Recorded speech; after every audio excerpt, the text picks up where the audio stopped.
आगकू आसुची दीपावली समय बेआईन भाव में बाण कारबार उपरे लगाम लगाइबाकू तत्परता देखाई गंजाम पुलिस।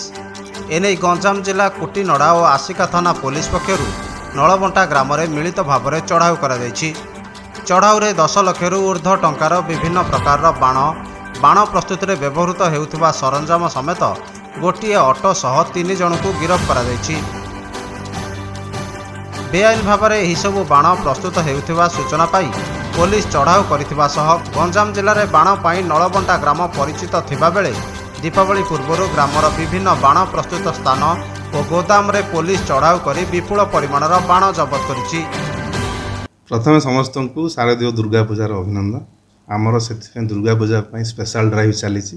डीजी सार इंस्ट्रक्शन और एसपी सार प्रत्यक्ष तत्वावधान आमर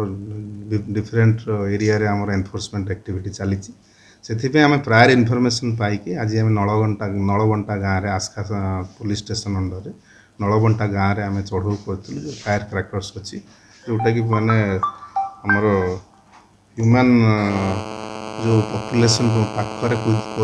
किसी एसओपी मेंटेन न करिकी से क्रैकर यूनिट सब करते इलीगल क्रैकर यूनिट ताऊपर आज चढ़ऊ होती से चढ़ऊ सामिल थे आस्का आईएसी राजेंद्र पट्टनायक और कोटिनड़ा IAC Krishnachandra Saha 2 platoon force थे। तो से आम डिफरेंट लोकेशन रु आम 10 लाख रु एभव हम बाण जबत हो इलीगल फायर क्रैकर्स आउ से 3 जन को डिटेन कराई गोटे ऑटो सीज हो 4 ट्रिप